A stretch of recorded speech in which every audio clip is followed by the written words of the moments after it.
I'm going to be sharing some information about both my research and also some information about my activism. I am what people call an activist scholar. So my research is really related to my vision for social justice. And this is the educational pipeline. If you notice at the top, we start with about 100 elementary school students. I'm going to use a little laser. And we end up with 44 graduating from high school. 56 technically drop out or are pushed out. I'll talk about that in a minute. 26 of them enroll in college. Out of these 26, 17 go to a community college. 9 of them go directly to a four-year college. Out of the 17 that went to community college, only 1 transfers to a four-year college. This is at the national average based on the US Census. Why do Chicanas and Chicanos not succeed in school? What are some of the reasons? Either you believe yourself or people have told you. Yes? Financial aid. Okay, financial. Yes? They're being pushed over. Like sometimes there's no support. No support, okay. Yes? Maybe their culture. Culture, okay. So deficit theories are theories that blame students and their families for their alleged failure in the schools. Blame is put on their culture, right? That culture one is really popular. The genes or their family. So deficit theories do not examine social, structural, and institutional obstacles students face at home, in school, in their community, or in society. So these are some of the things I study. This is based on this idea of intersectionality. If you've taken a women's studies class, you probably talked about these issues. Basically, what we're trying to figure out is what are the identities of these individuals that is creating struggle for them. But what we're interested in talking about is what are the different things that, one, keep people out, and then two, what are the different ways that people make it through this pipeline, right? Majoritarian stories recount the experiences and perspectives of those with racial, social, and economic privilege. So when people wrote books about Mexican Americans in schools, right, some of you, or in communities, Oscar Lewis is one person who comes to mind, right? They're privileged, usually white males, who are, in elite institutions studying Mexican communities or working class communities, and they're theorizing about their experiences, right? And so usually what he theorizes that there's a culture of poverty, and that we as Mexican people, of Mexican origin people, are committed to staying in that culture, that cycle.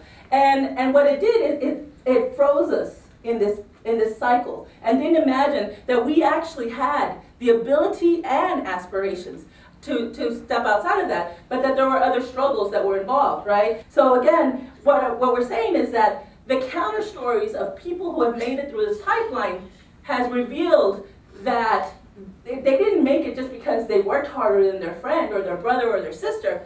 They made it in spite of all that because there have been interventions, there have been ways that people have helped them through the pipeline, right? Some of it is just to prove people wrong, but all along the way, they have built support. One of the things that I look at is organizations, right? I look at student organizations, like women's organizations, race-based organizations, MECHA, which is the Movimiento Estudiantil Chicano-Chicana de Aztlán. This is a Chicana-Chicano student organization that has existed since like 1969, and one of their main goals is to keep university students, or keep students in the higher education system, right? Because they know that alone it's not so easy to make it. People do make it, but we're the exception, not the norm. Which is, I studied students who are involved in immigrant rights. Just a sec, move this over here. And immigrant rights is a very controversial issue because we live in a time where it's still okay to discriminate against undocumented people, and I don't use the term illegal on purpose, because illegal, anything is a dehumanizing term. So again, that's not very critical when you call people illegal. But that's just my perspective and the perspective of other critical scholars. But again, undocumented people right now are experiencing heavy backlash. Our economic crisis is blamed on undocumented people, not recognizing the history of this country and the contested land that we occupy, not recognizing that their labor is exploited and used to for the economy to thrive throughout time, right? And this is something that's been going on for centuries. It didn't come around in the past 10 years, which is what people think when they're not really aware of this history. But I'll get into that more if you want me to. But I'm going to get into the people who are saying what's happening is unjust, and I'm going to do something about it, right?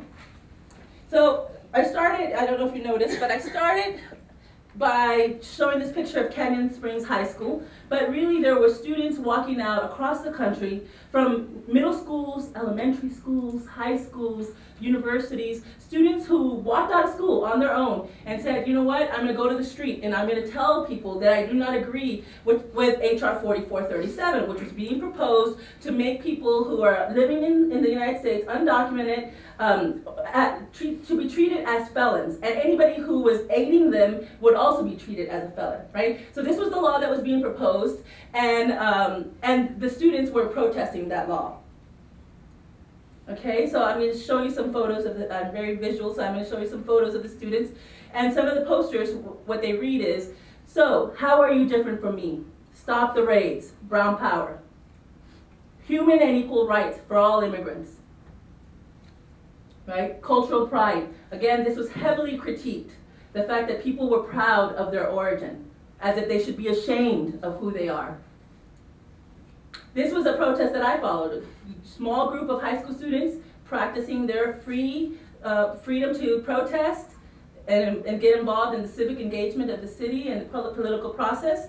You don't see the police officer very well, but he's up there in the corner. They were screamed at, they were humiliated, they were threatened. They committed no crime.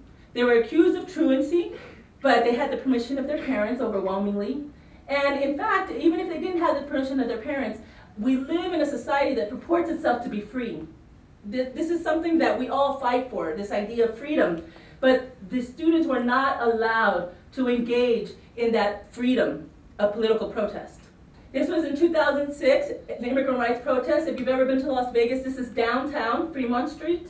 This has never happened in the city. It's happened in California, it's happened even in Texas, it's happened in the East Coast, specifically in Chicago, New York, etc. But in 2006, we had the level of resistance to discrimination that we had not seen. And this protest was organized by middle school students, high school students, and university students.